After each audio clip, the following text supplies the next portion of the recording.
chequear que estemos en orden. Bueno, Juan, te veo. Ariel, Karen, Ezequiel, buenas tardes. Mirá, te hacíamos por acá. Hola, buenas tardes. ¿Quién saluda? Karen. Karen, se escucha y se ve re bien. Bárbaro, perfecto. Juan, antiguo alumno de Mandos Medios y gran amigo de la casa. Bueno, y joven alumno que se acaba de bajar del auto, yo no sé dónde andás, si estás escuchándonos.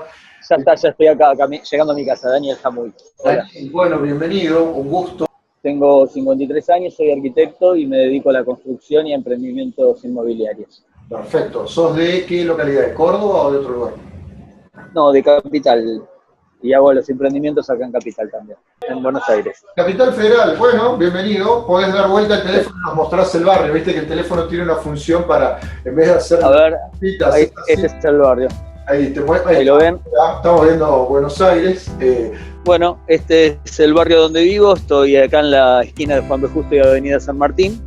Acá hay una perfumería, el supermercado, la gente del barrio. Y bueno, nada, ahora voy a entrar acá en mi casa y espero que sea una linda clase. Bienvenidos a todos, gracias por recibirme. Qué grande. Muy perfecto. Yo voy ahora a cortar un poquitito el audio mío, así no los molesto porque voy a entrar a mi casa, ¿saben? ¿Por qué no tenés cámara? Ariel, ahí estás, Ariel, bienvenido. Bueno, abrí el micrófono, por favor. Hola, buenas tardes, ¿cómo le va? Lo mismo, ¿qué edad tenés? ¿Dónde estás? ¿A qué te dedicas? Bien, tengo 37 años y estoy trabajando para una empresa harinera, ¿sí? En la parte de soporte, y actualmente estoy viendo la posibilidad de adquirir un hostel con mi hermana. Estoy en Marcos Paz, que es en Capital Federal, en la zona oeste más precisamente. Karen, contanos, no te vamos a preguntar la edad, pero ¿a qué te dedicas y dónde estás, por favor? Hola, estoy en La Calera, estoy acá de Córdoba, soy estudiante de licenciatura en Economía y actualmente estoy como tutora de emprendimientos en la Fundación Genoma Emprendedor y tengo a cargo un proyecto. Bueno, Juan, nos falta también, por favor, Juan, si sos amable. Bueno, hola a todos, ¿qué tal? Mi nombre es Juan Aparicio, soy ingeniero, trabajo para una empresa tecnológica, también trabajo como profesional independiente. Me sirvió mucho cursar ¿cómo se llamaba? Mandos Medios, una diplomatura. Me gusta mucho la forma de enseñar de la escuela y como hacemos emprendimientos todo el tiempo, porque es parte de una cultura nuestra, estar constantemente ensayando negocios, principalmente donde intervenga la tecnología. Esto va a servir. Joven, ¿y vos, tu nombre? Bueno, yo soy Marcos Sosa, tengo 40 años y bueno, nada, tenemos un inmobiliario con un socio. Hace rato que me dedico al rubro y bueno, me he asociado hace poco, entonces bueno, hay algunas inversiones nuevas y todo ese tipo de cosas que me parecen muy interesantes. Soy de Rosario, trabajo con servicio de catering. Perfecto. Bueno, bienvenido, Esteban. ¿Dónde estás ahora? ¿En tu casa? Muchas gracias. ¿A esta hora? Estoy en casa, sí. Bien. Escondido, tengo gemelos y me escondí porque si no se vienen encima. Perfecto, bueno, hola a todos. Bueno, mi nombre es Artur Maretti, tengo 34 años y tengo una industria panificadora hace unos 3 años. Bueno, acabo de terminar un curso de diplomado en ventas y ahora, bueno, ansioso por ver el tema de proyectos de inversión. Así que saludos a todos. La primera parte va a ser para práctica de la evaluación de los proyectos. Lo que anda en la cabeza de un directivo de una organización cuando analiza sus proyectos. De eso vamos a hablar. Después vamos a ver una explicación de los criterios de evaluación económica, en qué consiste cada uno, cuáles son las ventajas y las desventajas. Como tenemos muy poco tiempo, apenas 1 hora y media o mucho tiempo según cómo se mire, todo el material de manual y de explicaciones y de trabajos prácticos lo tienen de soporte en la web. Ese material es parte del diploma de la Organización y Dirección de Negocios, orientados a la PYME. Hay un módulo de gestión financiera, que es una parte muy importante de evaluación de proyectos, inversión. Así que 2 partes. Primero analizamos la problemática de la evaluación de proyectos y después los criterios de evaluación de proyectos. Bueno, primera parte. Reflexionemos un poco sobre, viste que decimos, bueno, criterios para evaluación de proyectos de inversión, le hemos puesto de nombre. Entonces, antes de hablar de inversión, hablemos de proyectos, ¿no? Hay una confusión histórica en el mundo este de la dirección de negocios. En general, a todas las personas que vivimos en las organizaciones nos encanta hablar de procesos. A ver, viste que uno tiene tareas y las tareas las pone en una línea del tiempo como para conectarlas entre sí. Entonces siempre cuento la misma tontera, hablando de procesos, por favor. Imaginen que hacen un asado. Un asado tiene un conjunto de tareas: prender el fuego, limpiar la parrilla, salar la carne, poner la carne sobre el asador, servir la mesa, levantar la mesa, limpiar el asador, ¿no? Entonces, cuando uno habla de procesos, habla de tareas, o de conjuntos de tareas, puesta en una línea del tiempo. Entonces, paso 1, paso 2, paso 3. Lo interesante del proceso, cuando es conocido y dominado, te permite asegurar un resultado, ¿no? Cuando vos decís, bueno, en mi casa, por ejemplo, yo tengo mañas de hacer el fuego de determinada manera, a ver, hay que hablar de esto que es importantísimo. En un proceso, las cosas tienen un orden, es decir, no se pone primero la carne en la parrilla y después se prende el fuego, ¿no? Es como que hay un orden. Primero limpiamos la parrilla según cómo haya quedado, prendemos el fuego, calentamos los fierros, salamos la carne, tiramos la carne arriba. Es como una secuencia, ¿no? Lo interesante de los procesos es que cuando decimos son repetitivos y están dominados, es decir, la persona sabe cómo hacer eso, está entrenada, tiene habitualidad, ya lo ha hecho antes, y además tiene los recursos, vamos de vuelta. Lo interesante, cuando los procesos están dominados, y la palabra dominados tiene dos componentes esenciales, que hay repetitividad y que la persona está entrenada, entonces resumiendo, la persona está entrenada en eso, y además tiene recursos. Vamos de vuelta, dominado, la persona sabe y tiene con qué. ¿Va? Entonces, procesos, una secuencia de tareas. Proceso dominado, una secuencia de tareas que sabemos cómo se hacen y tenemos con qué hacerlas. ¿Saben qué? En el mundo de las organizaciones nos encantan, porque entonces las cosas se hacen más fáciles, más predecibles, más seguras. Y ustedes van a decir, ¿nos importa que sean fáciles? Sí, por supuesto. ¿Nos importa que sean predecibles? Absolutamente sí, pero nos reimporta mucho más que sean seguras, ¿no? Entonces, fácil, predecible y sobre todo seguro. El gran valor de un proceso es que el proceso le da seguridad a la organización de que se va a producir determinado resultado. Es una maravilla. La administración, históricamente, el management, se dedica a estudiar las tareas puestas en secuencias en el tiempo para asegurar los resultados. Siempre les cuento a los alumnos, piense en una torta exquisita que usted compra en el almacén. Piense que en el costado del paquete de la torta exquisita hay unas instrucciones. ¿Cuál es el secreto para que la torta salga bien? Bueno, pues hacer lo que dicen las instrucciones. Acá el que trata de innovar pierde, ¿no? Y acá es donde se nos hace un gran ruido, porque en el siglo XXI hemos escuchado hablar mucho del valor y de la importancia de las innovaciones. Y por otro lado, cuando uno lo razona, se da cuenta que nos gustan las cosas predecibles y repetitivas. En general, las innovaciones,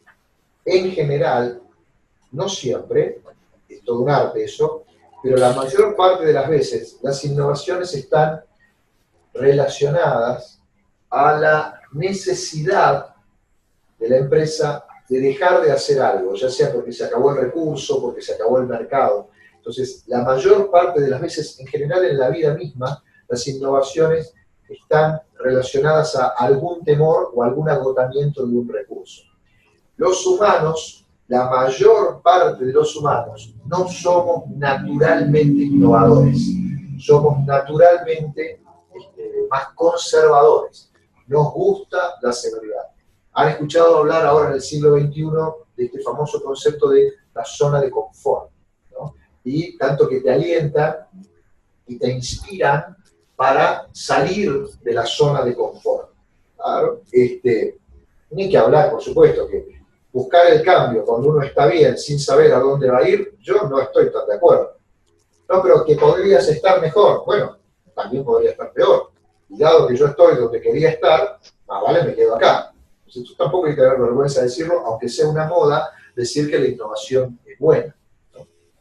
Así que si has tenido éxito y si has logrado lo que te propusiste, si tus planes han resultado, yo no creo que esté mal ser un poco conservador. El problema es que por ahí el entorno cambia y te obliga al cambio, a la innovación. Entonces, cuando estamos en situaciones donde el entorno ha cambiado, donde las cosas han cambiado, el valor de los procesos ya no es el mismo. Hace falta empezar a gestionar cosas distintas. Ezequiel, vamos a empezar violentándote a vos, que sos alumno actual. ¿Qué te ha quedado esta primera parte de introducción? Repita lo que tenga que le haya quedado en la cabeza.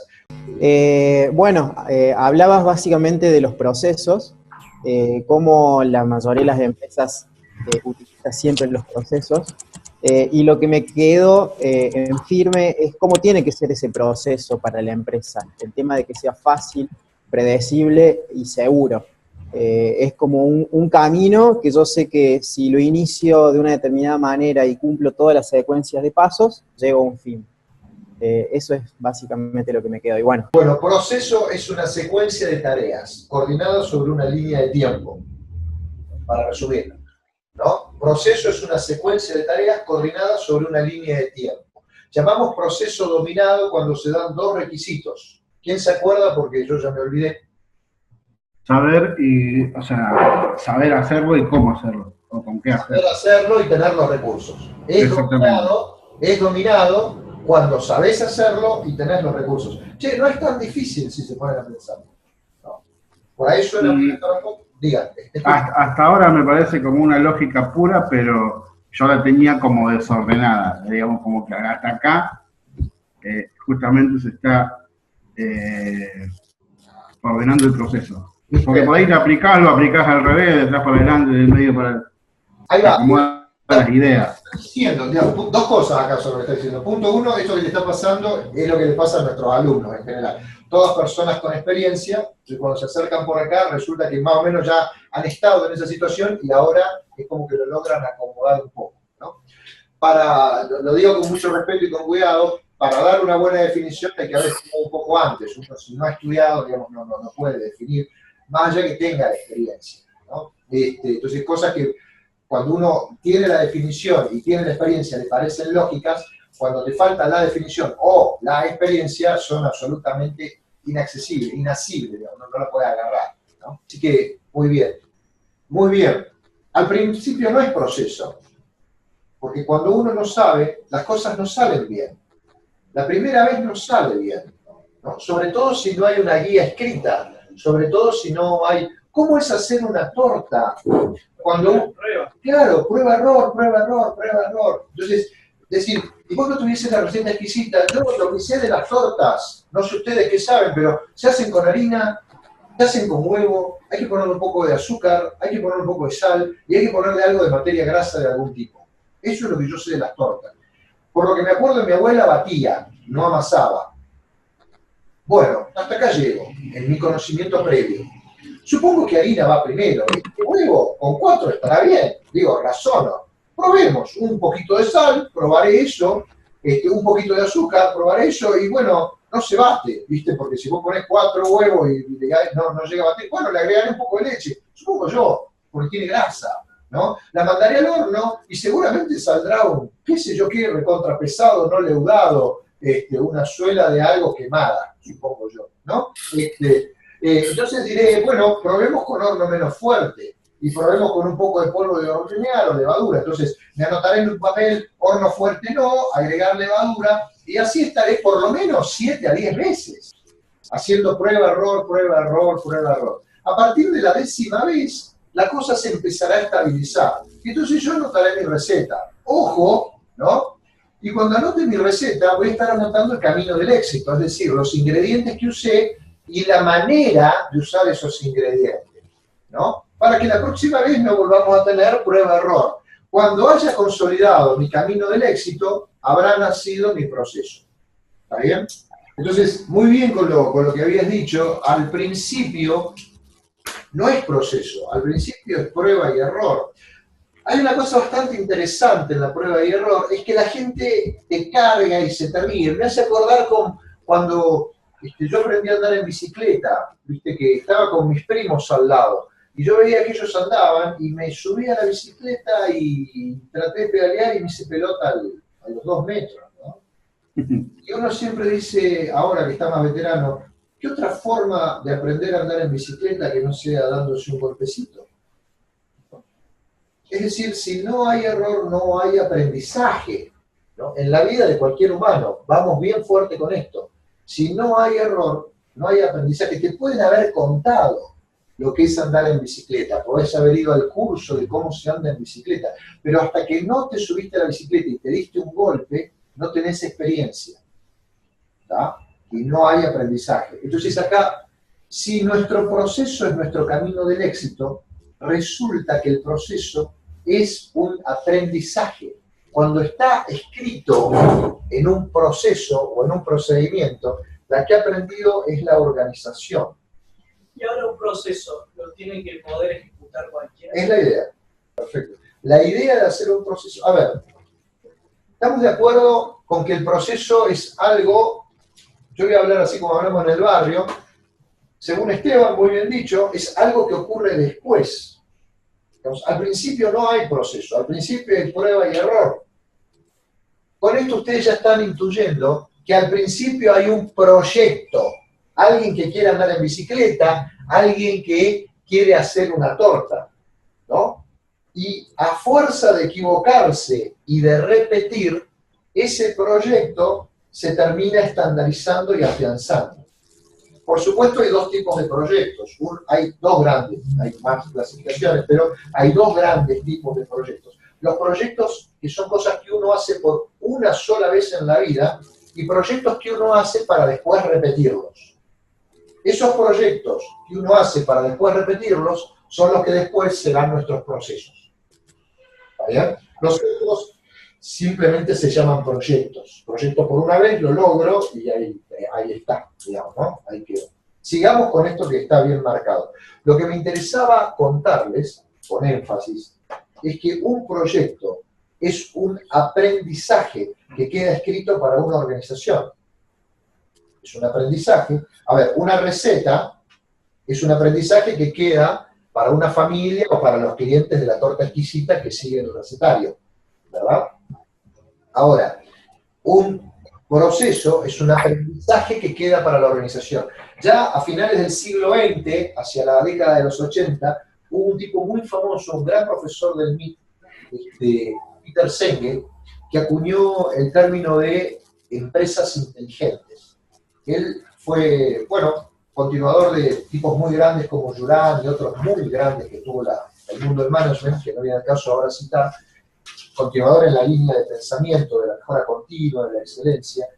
Y él se dio cuenta que, en realidad, es peor llamar inteligente no al que tiene más velocidad mental para conectar sus neuronas, sino al que tiene más capacidad de aprender para cambiar su mundo. Entonces, en el concepto moderno de inteligencia, más inteligente no es el que tiene más memoria, más inteligente no es quien razona o conecta más rápido conceptos, inteligente es aquel que aprende más rápido y con ese aprendizaje puede modificar, puede innovar, puede hacer algo. Ese es el concepto actual en nuestro mundo del management de la palabra inteligencia. Inteligencia, históricamente, es un concepto que estaba reservado a los seres humanos. Estaba contando es lo importante que es para la organización el proceso, porque cuando la organización logra escribir los procesos, lo que significa es que aprende a hacer las cosas. Entonces, yendo a tu primera pregunta, a ver, vos y yo somos socios. Vos amasás las tortas, yo despacho y distribuyo, ¿sí? Resulta que el que sabe cómo se hacen las tortas sos vos. Y un buen día te cansás del negocio y te vas, ¿no? Entonces yo me quedo solo, pero yo no sé amasar.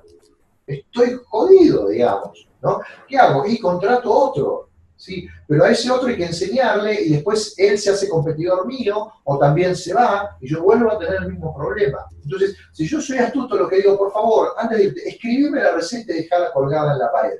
Entonces, cuando viene uno nuevo a cocinar la torta, yo le digo, che, ¿sabés cocinar? No, la verdad que no. Mejor, porque viste, cada uno que cocina en su casa acá quiere hacer las tortas como a él le gusta. Y acá nuestro secreto es hacer esta torta, que es la que el mercado nos paga. Entonces, mejor que no sepas cocinar. Haceme un favor, haz lo que dice ahí. La primera te sale más o menos, la segunda un poco mejor, la tercera te sale perfecta. Entonces, la gran ventaja del proceso es que el conocimiento queda en la organización cuando la persona se va. Por eso hablamos de aprendizaje organizacional. La manera que tienen las organizaciones de aprender es a través de los procesos. Así que es vital para la organización definir procesos. Hay una trampa. Un proceso se diseña siempre para una cosa y solo para una cosa. Es decir, la receta para hacer torta exquisita, para lo único que sirve es para hacer torta exquisita. Si vos querés hacer hamburguesas, no podés. Así que en el mundo de la pyme, normalmente los pymes quieren armar procesos para todo, y uno les dice, cuidado, es muy peligroso armar procesos para todo, porque te dan rigidez. Así que en general es piola tener pocos procesos. Aquellos que son muy repetitivos y donde la gente rota mucho, hay dos requisitos, mucha repetitividad y rotación de personal, ahí sí conviene escribir procesos y procedimientos. Cuando no hay repetitividad y no hay rotación, no conviene tanto escribir procedimientos. Guarda porque, así como, digamos, la cerveza es buena, no sé qué opinan ustedes del whisky, yo digo que es bueno, pero bueno, el exceso de whisky tiene sus problemas, ¿no? Ahí va. Entonces, era como decía el alemán amigo mío, una cerveza es muy buena cosa, 2 cervezas muy buena cosa, 10 cervezas una noche es muy buena cosa. Ahora, si usted se excede, es mala cosa. Pero total, yes. Así que, procedimiento, proceso, hasta ahora los he contado como sinónimos, ya les voy a contar la diferencia para nosotros, ¿no? Procedimiento y proceso son la manera que tienen las organizaciones de aprender, ¿no? Es fundamental porque en toda organización los humanos siempre pasamos, y entonces si nuestro conocimiento o lo que la organización aprendió e hizo a través nuestro y de otras personas queda registrado, esa organización puede seguir ese camino si hace falta. Hay una distinción más que no todo el mundo la maneja, no hace falta que sean estrictos con la definición, pero llamamos procedimiento a lo que preguntaba Marcos. Un procedimiento tiene la facultad o la capacidad de hacer que las personas aprendan solas. Entonces, es un poco más fuerte que un proceso. Un proceso normalmente requiere que haya un maestro al lado mostrando o un mentor enseñando.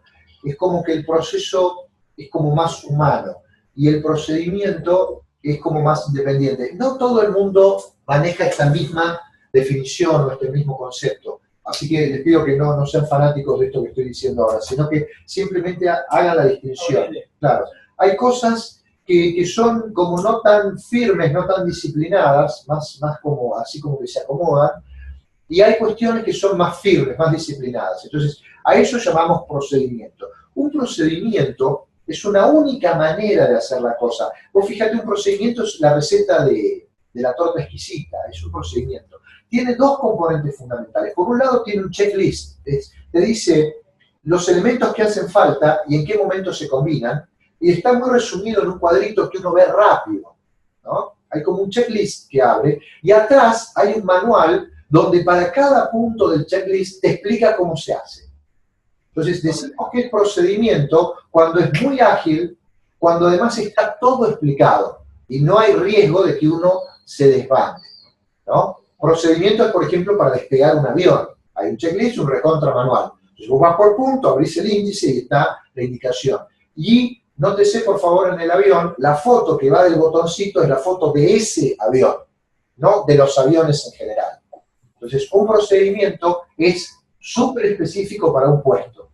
Entonces, yo, si tuviese un procedimiento de cómo uno se sienta en esta sala, en la escuela de ejecutivos, debería decir, checklist, abrir la puerta, acercarse a la silla, correr la silla, tomar asiento, acercar la silla.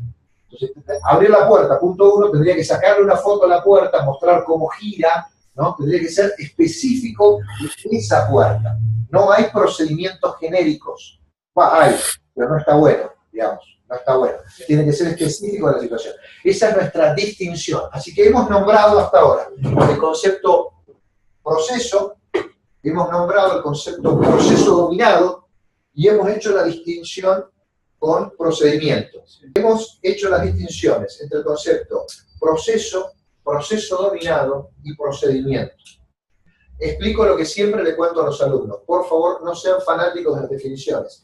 El mundo del management no es una ciencia, es apenas una disciplina y tiene definiciones generalmente aceptadas, pero no son unívocas las definiciones. Proceso, aprendizaje organizacional. Proceso, seguridad para la organización. ¿Sí? Proceso, repetitividad, seguridad.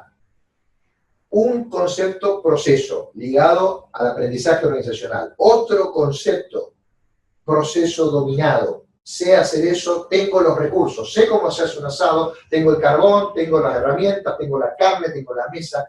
Es fundamental. No basta con tener el proceso teórico, hay que tener los recursos. Sigamos. Proceso, seguridad, proceso dominado, conocimiento y recursos. Procedimiento, checklist y manual. Fantástico porque hace que la organización aprenda y se estabilice. Cuidado, mucho procedimiento es como mucho whisky. Uno cree que está bien, pero no se puede mantener parado. ¿Sí? En la lámina que había quedado puesta, hay como, viste, dada una visión, algo que uno busca en el largo plazo, ¿no? Visión, metas u objetivos. Esto de la gestión hacia el futuro es como una vía que tiene dos rieles. Por un lado, procesos y por otro lado, proyectos. Proyectos es hacer algo distinto, ya sea por necesidad o interés en algo que estamos viendo en el futuro, ¿no? Eso es gestionar proyectos. Ya sea que me corren y tengo que hacerlo distinto porque me corren de acá, o porque hay algo que vi que es más atractivo que lo que tengo ahora. Si no se dan estas dos situaciones, una, la otra o las dos simultáneamente, en general las organizaciones no está bien que sean muy proclives al cambio. Mirá la aberración que estoy diciendo en el siglo XXI, que se habla tanto de la innovación. Vean esto, por favor. Si no hay necesidad y si no hay un punto en el futuro más atractivo que el actual, yo creo que está bien ser conservador, ¿no? Si ustedes lo razonan, creo que van a llegar a la misma conclusión. Ufa, pero si viene el cambio va a haber que cambiar. Bueno, totalmente de acuerdo. Cuando venga el cambio cambiaremos rápido.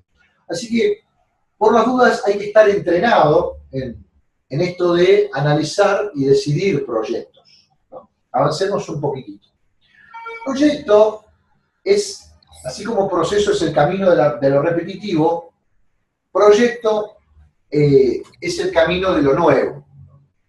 Ayer, a las otras clases, Ezequiel y al grupo de él les contaba esto de, está bien improvisar. Acá en la escuela enseñamos que la improvisación es mala, ¿no? Decimos que hay improvisación cuando uno no sabe lo que quiere. ¿Vale? En cambio decimos que adaptarse es muy bueno.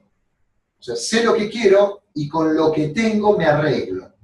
A eso, con lo que tengo me arreglo, en la calle, la gente normal, ¿no? Nosotros que somos enfermos de estas cosas, de las definiciones de acá, adaptarme con lo que tengo, la gente normal le llama improvisar.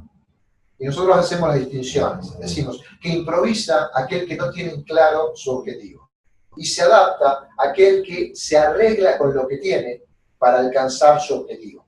Que de hecho de eso se trata la evolución de las especies, ¿no? Pero bueno, no importa ahora. Bla, bla, bla, bla.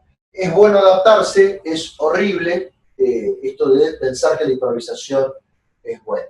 Ahí en la lámina, pregunta, ¿es buena la improvisación? Claramente no, porque hay una serie de caminos que se bifurcan y todos te llevan a lugares distintos y no sabemos cuál es el tuyo realmente, cuál es la diferencia entre improvisar y adaptarse, lo que estamos viendo ahora.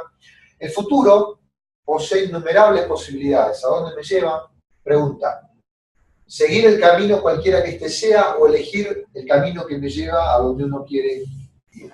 Proyectos tienen mucho que ver con imaginar primero qué es lo que uno quiere.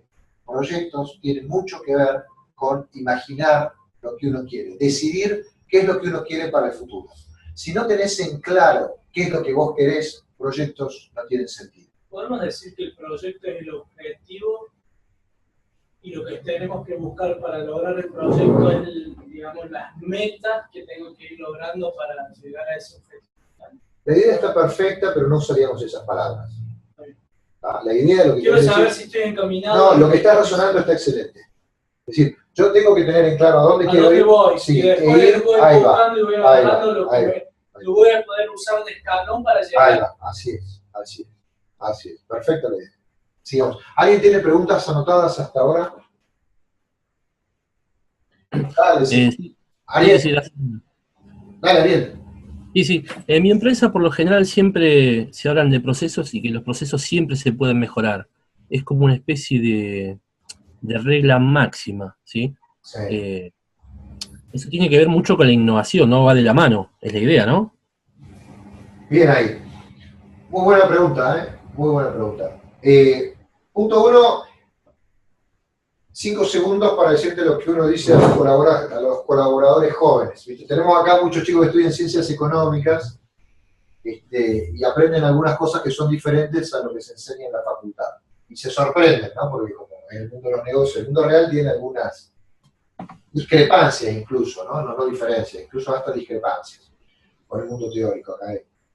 Pero uno siempre le recomienda todo muy bien lo que aprendiste si te gusta, pero cuando vayas a rendir la materia, vos repetís lo que dice el manual y el profe, no cometas el error de repetir una cosa que sea distinta a lo que dice el manual y el profe, ¿no?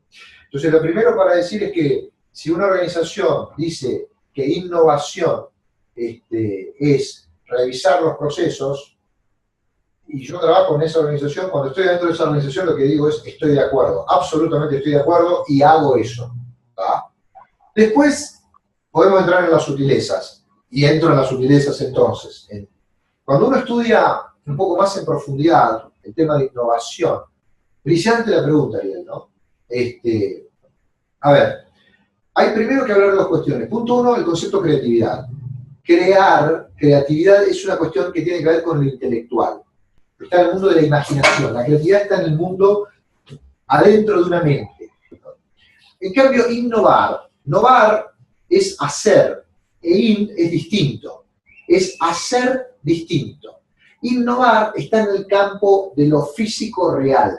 Es real, no es una abstracción. La creatividad es una abstracción. La creatividad es imaginación. ¿Cómo surge la imaginación? Otro día lo analizamos. La idea no necesariamente tiene que ser mía, ustedes ya lo saben, y en general uno llega a nuevas ideas combinando viejas ideas, anteriores ideas, combinándolas de una manera distinta. La creatividad tiene que ver con nuevas formas de combinar los ingredientes de una ensalada, ¿no? Ahora, innovar es hacer distinto. Cuando uno se pone en este campo de hacer distinto, yo tengo dos cuestiones para hacer distinto. Puedo algo que ya vengo haciendo, hacerlo mejor.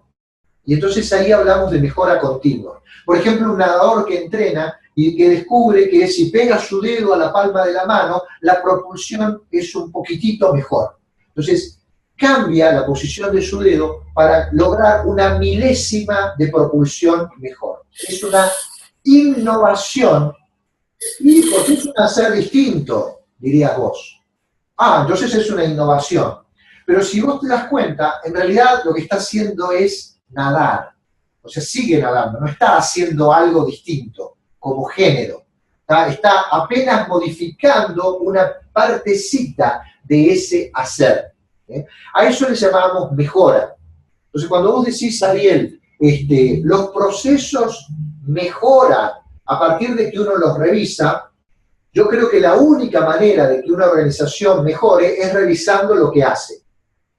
Pero no llamamos, en el sentido estricto de la palabra, a eso innovación. Lo llamamos revisión para la mejora. Y esto es una filosofía fantástica atrás de eso, que es la mejora continua. Todo el tiempo estamos revisando aquellas cosas que hacemos mal para hacerlas mejor. Y cuando ya no hay más ninguna cosa que se haga mal, revisamos las cosas más flojas para hacerlas mejor.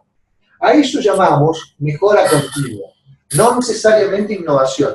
No importa que la empresa la llame innovación, si en la empresa lo llama innovación, yo estoy de acuerdo. Yo ahora estoy hablando de la escuela de ejecutivos y me importa mucho que ustedes vean la distinción. Porque acá la gran pregunta suele ser, ¿esto que estoy haciendo ahora, vale la pena que sea hecho?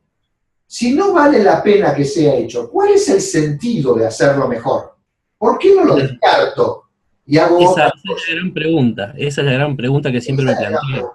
Entonces, cuando yo hago esa pregunta y dejo de hacer algo, a eso yo lo llamaría innovación. Y al otro yo lo llamaría mejora continua. Ahora, una cosa, Ariel, que nunca vamos a hacer es discutir con la gente de esto en la calle. ¿Estamos de acuerdo? O sea, tu mente, bien clara. La mejora continua es esencial para las organizaciones. Esencial. Es una filosofía. Hay que vivir buscando el error, no para castigar a nadie, sino para evitar el error. Ser más eficiente, ganar más plata, tener una vida más fácil. Sí, hablar. Hay un listado, sí, que dice que todo está bajo revisión, siempre. Bien. También es otro ítem que tenemos en la empresa, que los procesos se pueden mejorar y que todo está bajo revisión. Esos son como los fundamentales. Y después viene innovación. Ahí va, estamos de acuerdo. Todo está bajo revisión, es puro Yuran, es pura filosofía de la mejora continua y de la excelencia organizacional. No hace falta que el ejecutivo cite esto, ¿no? Sí haría falta que un profe lo cite para que se sepa de dónde viene. Pero, bueno, no necesariamente alcanza con eso, ¿no? Hay muchas veces que hay cosas que no merecen ser hechas, no pagan, no tienen sentido práctico, ¿sí? Entonces, uno de los secretos de elevar la productividad es dejar de hacer cosas que no tienen sentido. En vez de pensar, ¿qué más puedo hacer? ¿Qué más puedo hacer? La pregunta muy inteligente es, ¿qué puedo dejar de hacer que no disminuya el resultado? Para dejar de hacer eso. Entonces, hablamos de innovación cuando cambiamos la cosa entera. Y cuando perfeccionamos el proceso, hablamos de mejora, ¿no? Esto siendo muy finos con la palabra y afianzando y reconociendo brillante la pregunta, Ariel, lo que estás pensando, digamos, y lo que aportás, digamos. ¿Te parece bien la respuesta? Excelente, es más o menos por donde me encaminaba, pero le faltaba esa forma. Bien. Lo que te pido es no discutas con la gente, ¿no? No tiene sentido. No, por favor. Está claro. Gracias. Bien, sigamos.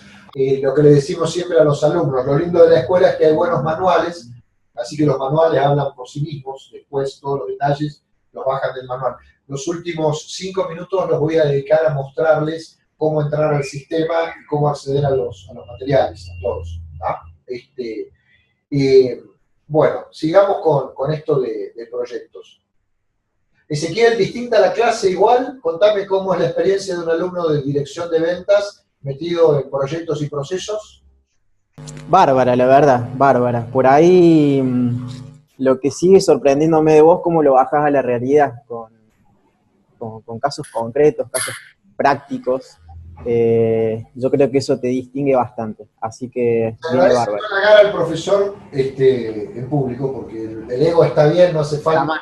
Hablamos de conocimiento por ahora, y así vamos a la clase. Bueno, muy agradecido, Ezequiel, ¿cierto? ¿Puedo acotar algo? Coincido plenamente con lo que él acaba de decir, pero quiero aportar algo desde mi visión personal. De ser arquitecto, hago constantemente proyectos. Para mi proyecto tenía una concepción de la palabra totalmente diferente a la que vos estás poniendo acá, y está muy bueno verlo así, y me pusiste bastante en tela de juicio un montón de preconceptos que yo ya tenía incorporados. Para mí, justamente, la innovación era la diferenciación con mis colegas, pero vos estás refiriéndote al proyecto y al proceso como al procedimiento para hacer la obra, teniéndola de alguna manera, en mi caso en particular, bastante, después de 30 años de experiencia, bastante consumados los procesos, pero entendiendo perfectamente la diferencia, y me encantó verlo con tu visión, quería decirlo nada más. Vale, muy agradecido, lo mismo, lo mismo. Pero ahí entonces remarcar la definición que estás dando, que de vuelta, es de lujo dar clases en la escuela ejecutiva anotado, porque todo el mundo tiene experiencia, ¿viste? Lo que les decía hace un ratito. Entonces, cualquier cosa que vos largás, enseguida paga bien, porque el alumno lo ha vivido, lo entiende, lo sistematiza mejor, ¿no? Entonces, es como que es fantástico siempre esto de... Bueno, volvamos acá a lo que estabas aportando, entonces. Punto uno, que quede claro. Los proyectos los dividimos en dos grandes grupos.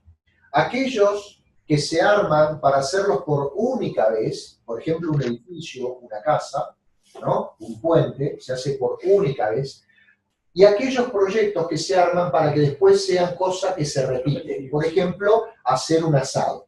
O sea, no es solo proyecto el que va a terminar en proceso, y no es solo proyecto el que va a terminar en una obra única. Es proyecto aquella secuencia de acciones que uno ejecuta para alcanzar un objetivo en el futuro, un objetivo determinado. Dando por supuesto que el aprendizaje y el error son necesarios. Entonces, la diferencia cuando uno gestiona proyectos, ya sea por única vez o repetitivos, es que para ir hacia adelante ponemos mucha precaución. Es decir, en proyectos vamos con cuidado, ¿no? En procesos vamos con seguridad.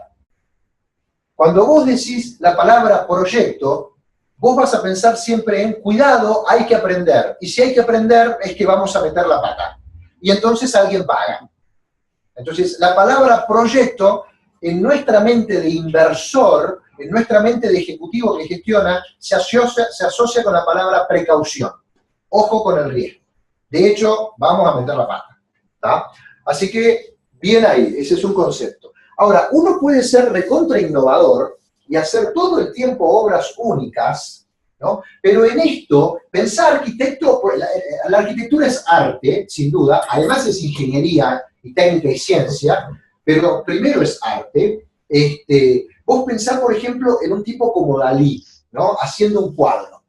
Dalí, cada cosa era una invención, era un proyecto único, fantástico, histórico, era de Dalí, era un genio para hacer cosas inusuales, cada cosa que él hacía era inusual. Ahora, la manera en que él se ponía a crear y llevar su creación a un boceto, y del boceto llevarlo a un lienzo, es un recontra procedimiento. O sea, la innovación también requiere procedimientos. Hay maneras de ser Dalí. Y Dalí tenía un estándar para hacer. Entonces, de vuelta, esto que acabas de decir es fantástico. Porque por más que vos digas, mirá, yo soy desarrollista, constructor, desarrollista, creo que es la palabra, perdón, constructor, y lo mío es la innovación y cada cosa es única, en esto de ser cada cosa única hay recontras procedimientos atrás. ¿Está bien? Así que muy bien. Y también hay riesgos en las partes que son nuevas, y tener un método para desarrollar la innovación también puede ser muy beneficioso. Por eso me gustó la forma como lo expresaste. Dale, yo te cambio ahí el término y te voy a poner, en vez de puede ser muy bueno, te voy a pedir que digas es imprescindible tener un método para desarrollar la innovación, ¿no? Porque si no te das cada tortazo en la primera curva, ¿no? Bueno, me gusta mucho esto, el otro día se los contaba también a los alumnos. Había una época donde uno pensaba que el secreto era sangre, sudor y lágrimas para tener éxito, y hoy sabemos que es análisis, evaluación y priorización, ¿no? Decimos neuronas, disciplina e inversión, neuronas, método e inversión, o neuronas, inversión y método, ¿no? Acá las palabras están un poco más seleccionadas, Ezequiel. Análisis, evaluación y priorización. Análisis es preguntarse sobre un proyecto si tiene o no tiene sentido para el futuro que yo estoy buscando. No, pero ¿qué es el que más paga? ¿Qué me importa que pague más? ¿Importa que me sirve o no me sirve para lo que yo quiero en el futuro? No, pero la evaluación de proyectos tiene que ser económica. No, señor. La evaluación de proyectos tiene que ser primero estratégica. Aunque pierda plata, me sirve para el futuro. ¿Está bien? Si yo tengo una visión, una meta de largo plazo, lo que voy a estar haciendo es invertir en función de eso. Así que todo proyecto que un empresario empieza, debería empezar porque tiene sentido para algo que está buscando en el futuro. Primero el análisis, después claramente la evaluación económica. Esto me va a servir, ¿no? Ahí Juan fue uno de los que me inspiró para el cambio tecnológico, ¿no? Y este es el concepto con el cual uno discute tanto con los técnicos. El primer análisis de un proyecto no es económico. El primer análisis es de pertinencia, es de complementariedad, es decir, si tiene que ver con lo que uno está buscando para el futuro. ¿Te puedo hacer una consulta? Diga.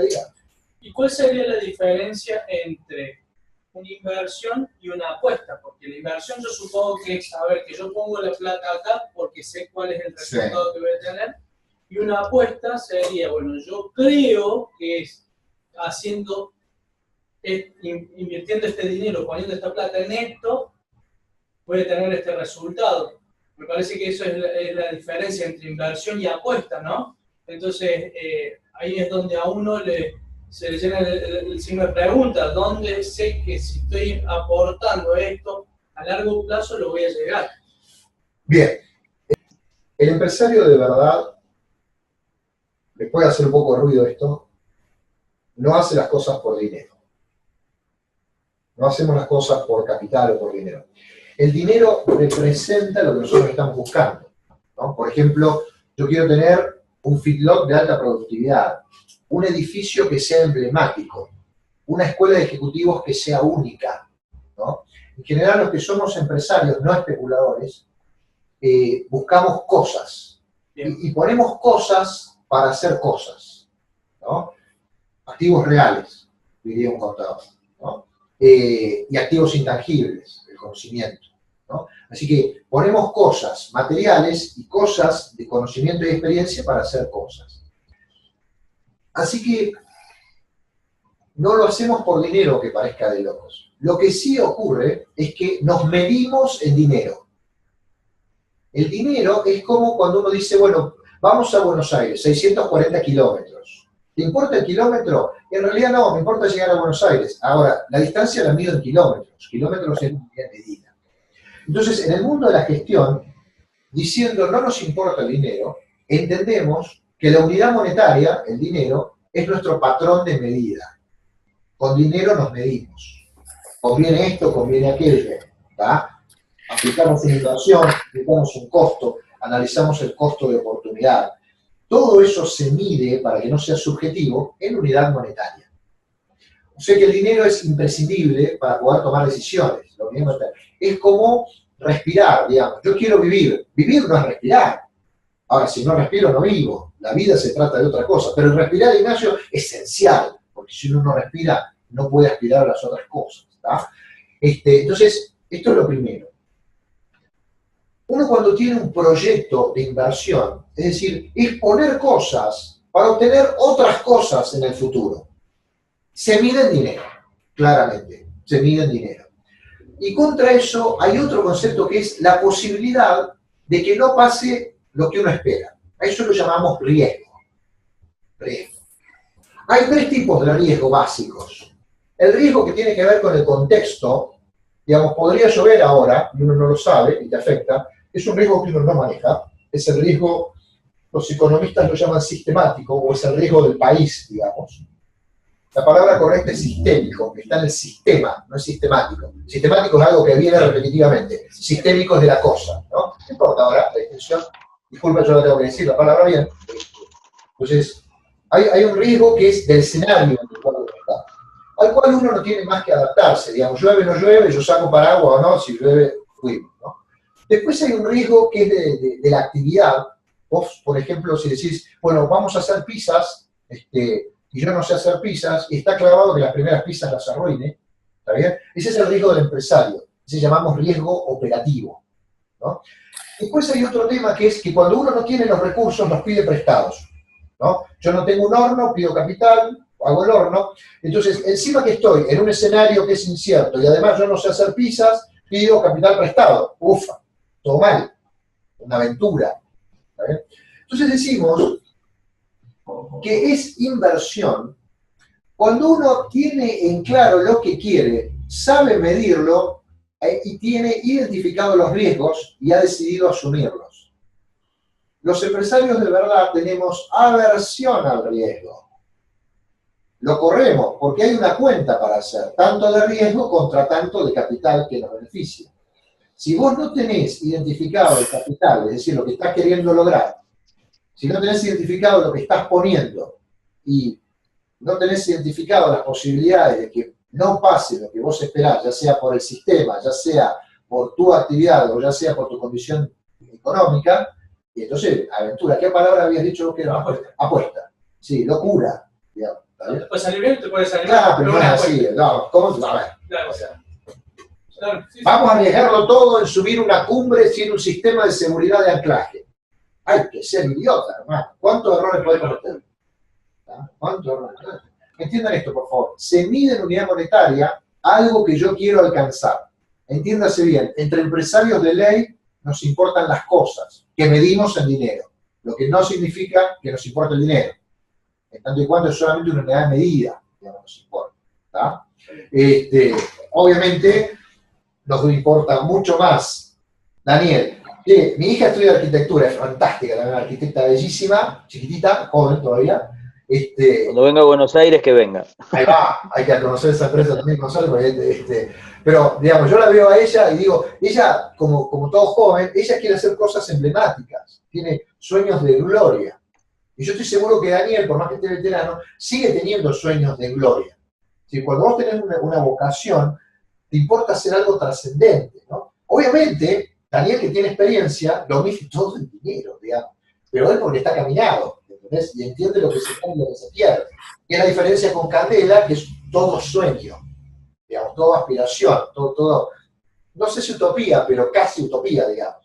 No es utopía porque ya la vamos a anclar a la realidad, digamos, pero es la diferencia entre alguien que entiende que para ser trascendente tenés que estar bien plantado arriba de una cosa, ¿no? Bueno, ¿puedo dejarlo ahí que me quedan 5 minutos? Les pido disculpas. Sigamos. El mundo nuestro del management da para que hablemos un año entero, ¿no? Es fantástico. Sí, tal cual. De esta lámina me interesaba que vean, por favor, el concepto de análisis, evaluación y priorización. ¿Por qué? Porque ¿me sirve o no me sirve? Me sirve. Entonces lo evalúo económicamente. No empiezo evaluando económicamente. ¿Me sirve o no me sirve? Me sirve. Entonces lo evalúo. Es como cuando a uno se le gastan las cubiertas del coche. ¿Viste? Necesito cubiertas. Ay, me sirve. Che, no, hay una botellita. No, botellita no me sirve. No, ni analizo cuánto cuesta. Empiezo a analizar los costos y los beneficios cuando digo es cubierta bajo lo que estoy buscando. ¿Verdad? Entonces, lo primero el análisis, después la evaluación y finalmente, en función de las posibilidades, ¿qué hago primero? ¿verdad? A veces uno no hace primero lo que más paga, hace primero lo que puede, sabiendo que está relacionado. Después lo leen por favor, en el manual. Hay que ver de todas las posibilidades que yo tengo para hacer cosas, cuál es la que haciendo menos esfuerzo produce el mayor resultado. Ese en realidad debería ser mi criterio. Palanca lo entienden bien, la palanca se puede medir, hay ahí una intuición de cómo se mide el concepto de palanca operativa en el manual, pero el concepto no hace falta mayor explicación. Si decido que tengo muchas cosas que tienen que ver con lo que yo quiero lograr en el futuro, entonces hago primero la que menos esfuerzo me significa para producir el mayor resultado, de tal manera que después con ese resultado yo pueda seguir aplicándolo y hacer otras cosas. ¿Tá? Después en gestión financiera, en análisis financiero, vamos a ver que hace falta astucia para que las inversiones se paguen solas. Sin una inversión no hay una empresa, eso lo entendemos. Ahora, ¿por qué tengo que poner la mía? Decimos entre amigos, ¿no? ¿Por qué no hacemos que la inversión se pague sola? ¿No? Con eso tiene que ver el concepto de priorización y de palanca. Sigamos con lo nuestro por ahora. Quiero llegar a los criterios. Déjenme dedicarles unos minutos a nombrar los criterios de evaluación de proyectos de inversión y sus características. Ya hablando del aspecto económico, ¿no? Insisto una vez más, está todo detallado y hay ejemplos en abundancia y casos prácticos en los manuales que les estamos dejando. Así que no se preocupen por el hecho de que vamos rápido, ustedes simplemente tienen que escuchar en este momento cuáles son los criterios las características de cada criterio, las ventajas y desventajas de cada uno. En el manual van a encontrar las definiciones, van a encontrar ejercicios prácticos para hacer esto. Vamos a decir por ahora, antes de empezar, que tenemos 3 criterios para evaluar proyectos de inversión. Vamos a decir, hay 3 criterios para evaluar proyectos de inversión. Cuando vos hablas con empresarios de verdad, en especial pymes, y decís, ¿cómo evaluás proyectos? Ellos dicen siempre, mirá, yo me suelo meter con aquel proyecto que tiene menos riesgo. ¿Y cómo sabes cuál tiene menos riesgo? Mirá, para mí tiene menos riesgo algo que yo conozca, pero que además que la inversión que pongo vuelva rápido. Si la inversión de un proyecto demora 3 años y la inversión de otro proyecto se recupera en 6 meses, yo prefiero ir por el de 6 meses, aunque sea menor, ¿no? Después me va a quedar una rentita, pero para mí eso tiene menos riesgo. En la vida real, este es el criterio más usual para evaluar proyectos entre empresarios. Los economistas, los técnicos, le llaman a este periodo de recupero, ¿no? ¿Cuánto demoro en recuperar la inversión? El segundo método para evaluar proyectos es el que mide cuánta plata o cuánto capital te hace ganar un determinado proyecto. Mide no el tiempo que uno demora en recuperar la inversión, sino cuánto te hace ganar. Entonces, calcula cuánto es la ganancia que ese proyecto va a generar en los próximos 5 o 10 años, ¿no? Le resta, con unas cuentas, le resta los intereses, trae esa plata, le descuenta los intereses, lo trae al presente, ¿viste? Porque si uno pusiese en el banco, esa plata que uno pone en el banco pagaría intereses. Entonces yo tengo que sacar eso para que, digamos, me diga la verdad de lo que se me estaría pagando. ¿Tá? Entonces uno le descuenta los intereses. También, con 2 criterios que están nombrados en el manual, le saca el riesgo operativo. Hay un numerito que se hace para restarle el riesgo operativo. Es decir, el método de evaluar cuánta plata me hace ganar consiste en calcular cuánta plata uno ganaría con ese proyecto durante los próximos 5 o 10 años. Los empresarios de verdad evaluamos normalmente a 5 años. La bibliografía dice que hay que evaluar a 10 años. A nosotros no nos gusta el riesgo. Entonces, en general, 10 años es algo que no nos gusta ni siquiera imaginar cuando hablamos de poner nuestro capital. Si vos decís, vamos a hacer una inversión para que se recupere en 12 años, y yo se la dejo a Sindar, esa inversión, no es para mí, digamos. En general, cuando uno habla de personas pymes, los horizontes temporales son de menor alcance, ¿no? 5 años, entonces, es como que está bien en el mundo de la pyme. Pero, en definitiva, consiste en presupuestar, en calcular cuánta plata uno va a ganar en cada uno de estos años del futuro. A eso le resta los intereses, es una cuenta muy fácil, aunque les parezca de locos, y de hecho cualquier Excel lo hace, ahí en el manual está. Después, si quieren, se hace un curso en la escuela de ejecutivos, pero, digamos, no hace falta nombrarlo ahora. El criterio consiste en, a cada año, restarle los intereses y restarle el riesgo, las 2 cosas. El interés que me pagaría el banco y el riesgo de meterme en ese baile. Lo traigo al presente, sumo estos beneficios, y si me da positivo respecto a la inversión, es decir, en el futuro va a haber 100.000 pesos, yo le resto los intereses y el riesgo, y me da que valen 70.000, esos 100.000 valen a hoy, valen 70.000. Invertí 20.000, me deja 70.000, ay papá, está buenísimo, vamos para adelante. Entonces, el criterio del valor económico consiste en saber qué beneficio me genera. Este lleva por nombre, sinónimos, BPN, van a escuchar, o VAN, valor presente neto o valor actual neto. ¿Por qué valor actual? Y porque a los flujos futuros, a los flujos de fondos netos futuros, les hemos restado el interés y le hemos restado el riesgo. Por eso, valor actual, ¿no? Neto. ¿Por qué? Porque a lo que me da, le resto la inversión inicial. Y si me da positivo, quiere decir que estoy ganando plata. ¿Tá? valor actual neto, o como sinónimo, ahora se están dando cuenta mejor, valor presente neto. Este método técnicamente es el mejor, el más impecable, el más posta, digamos. Menos margen de error que en los otros. El periodo de recupero, si bien es piola, es demasiado rudimentario, demasiado rústico, no hace bien sus cuentas, mucho margen para error. Yo como empresario lo aplico y si me da bien, haría un valor presente neto. Lo primero, a ver, si no recupero, ¿para qué me voy a poner a hacer cuentas? Hasta cuando recupero, quiero ver cuánto vale ese recupero. El tercer método, hasta acá entonces, por favor, cuando estamos hablando de criterios para evaluar económicamente proyectos de inversión, decimos hay tres. Periodo de recupero, tiene que ver con el tiempo, hay tres dijimos. El primero tiene que ver con el tiempo, periodo de recupero. El segundo tiene que ver con el valor económico, con lo que me hace ganar. Se llama valor presente neto o valor actual neto. Y el tercero y último tiene que ver con, es como si uno va al banco y le pregunta, che, ¿qué interés me paga 50 lucas a plazo fijo? ¿Qué interés me paga? Y el banco te dice, y te pagamos el 24 anual. Te informan la tasa de interés que tu inversión financiera te paga.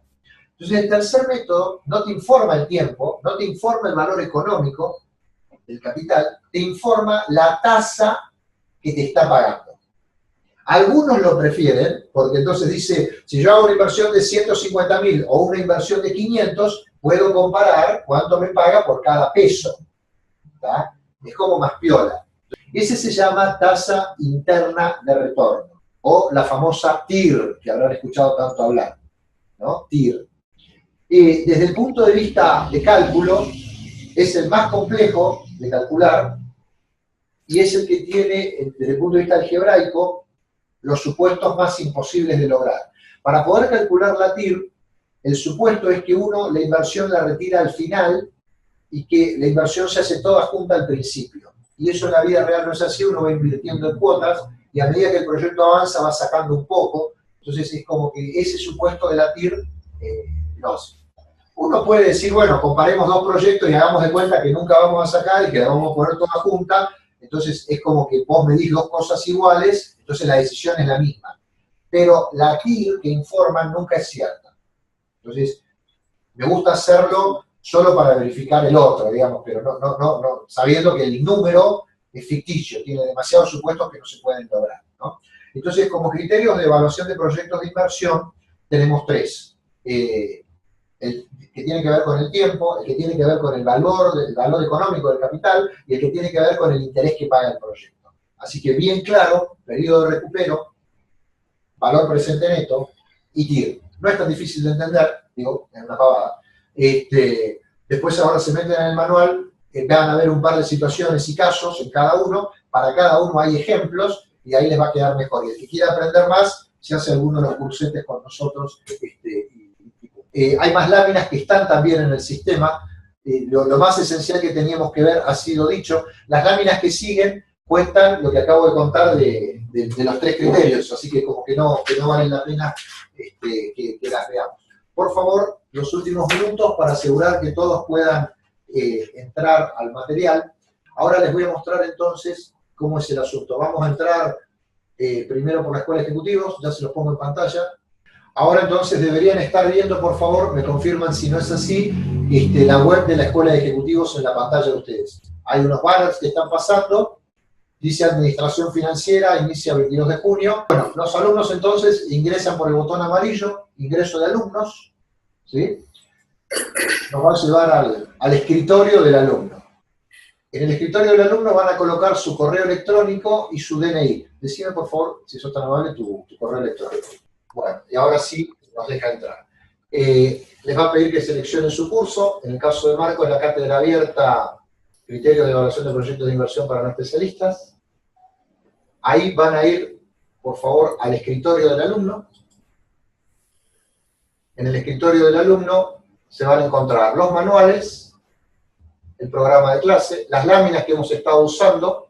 El que tenga ganas de hacer el proceso puede hacer las actividades de lectocomprensión, son las que se llaman guías de estudio, para asegurar que entienden estos conceptos, y finalmente van a poder ver las clases online, ¿no? Bueno, en definitiva, el agradecimiento antes de que nos vayamos, pero hemos estado hablando de que analizamos la evaluación y evaluación de proyectos desde un punto de vista estratégico en la mente de quien dirige una empresa. La evaluación de un proyecto no es un asunto meramente económico, es un asunto que tiene que ver con el futuro que uno está buscando para su organización. Entonces hay otros análisis que hacer, de complementariedad, es decir, tiene que ver con lo que estoy buscando, y de palanca, es decir, me facilita lo que estoy buscando. Hemos definido la palabra proyectos, resultó muy interesante, es un mundo apasionante el de gestión de proyectos.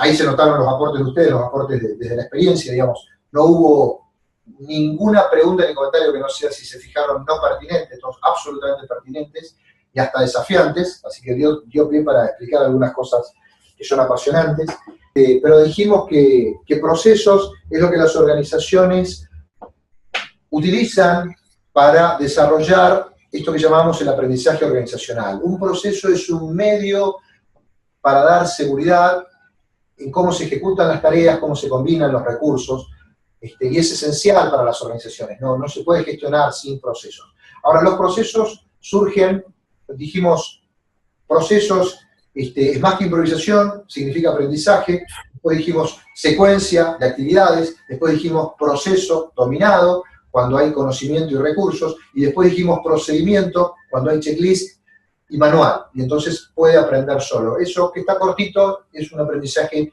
interesante en esto. Hay dos tipos de proyectos, o dos grandes grupos de proyectos que se hacen por única vez, o aquellos proyectos que se crean para generar procesos, ¿no? Ahí estuvo el aporte fantástico de Ariel, creo que fue, de la distinción entre proyectos y mejora continua. Después estuvo la de Daniel sobre aquellos proyectos que tienen que ver con la innovación, de hacer cosas únicas, trascendentes, y cómo uno atrás de eso genera procedimientos. Nos dejó también espacio para hablar de los criterios. Dijimos fuerte y claro, el criterio para evaluar proyectos no es el dinero. Dinero es la unidad de medida. Y hay dos criterios en realidad, unidad de medida y riesgo. Son las dos cosas que un profesional evalúa, ¿no?